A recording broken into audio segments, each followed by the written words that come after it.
Review of Brief Answers to the Big Questions by Stephen Hawking.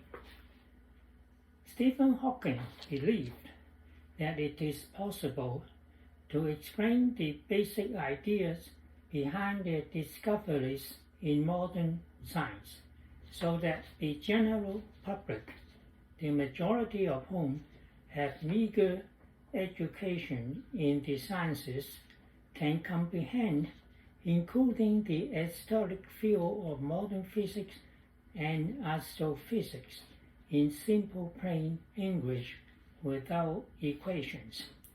The success of his best-selling book, A Brief History of Time, seemed to lend support in this belief. However, it is questionable how many who bought the book actually finished reading it, and how many would admit that certain portions of the book are simply difficult to understand, despite the remarkable effort of the author. What is indisputable is the clear, lucid, and occasionally humorous style which makes A Brief History of Time so attractive.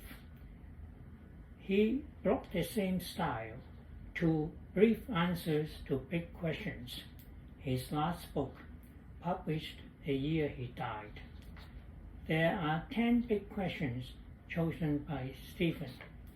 In my opinion, despite Stephen's superlative skills in explaining ideas without equations, the answers to several big questions are difficult to comprehend to those readers who did not major in physics, including this reviewer who has a PhD in electrical engineering. These are: what is inside a black hole? Can we predict the future? Is time travel possible? The answers to the other big questions, which are among the biggest and most intriguing: is there a God? Will we survive on Earth? Should we colonize space? Are easy to read and comprehensive. They contain keen observations, thoughtful warnings, humorous utterances, as well as serious advice to humankind. Below are examples in each category. Examples in keen observations. I would like to speculate a little on the development of life in the universe, and in particular on the development of intelligent life. I shall take this to include the human race, even though much of its behavior throughout history has been pretty stupid and not calculated to aid the survival of the species. In January 2018, the Bulletin of the Atomic Scientists moved the doomsday clock to 2 minutes to midnight. Hawking felt compelled to point out that such an alarming warning was prompted, at least in part, by the election of Donald Trump. We spend a great deal of time studying history, which, let's face it, is mostly the history of stupidity. Examples of serious warnings. But we need to be wary of answering back to messages from intelligent life elsewhere in the universe until we have developed a bit further. Meeting a more advanced civilization at our present stage might be a bit like the original inhabitants of America meeting Columbus, and I don't think they thought they were better off for it. Examples of humorous utterances. I was born exactly 300 years after the death of Galileo, and I would like to think that this coincidence has had a bearing on how my scientific life has turned out. However, I estimate that about 200,000 other babies were also born that day. I don't know whether any of them were later interested in astronomy.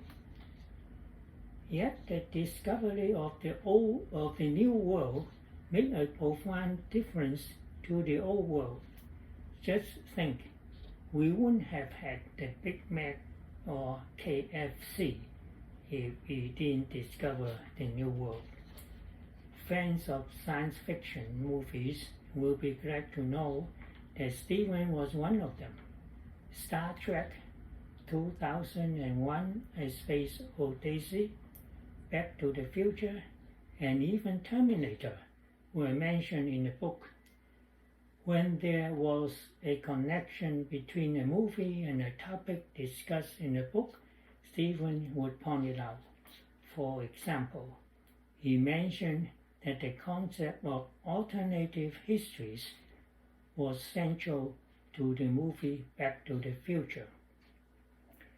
Let me finish with two serious advances to humankind by Stephen Hawking and his answer to the biggest question of all: is there a God?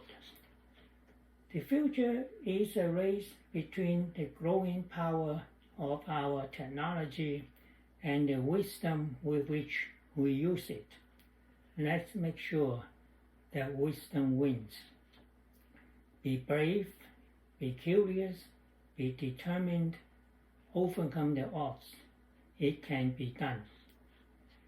We are each free to believe what we want, and it's my view that there is no God.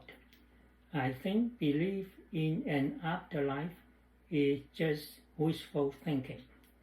We have this one life to appreciate the grand design of the universe, and for that I am extremely grateful.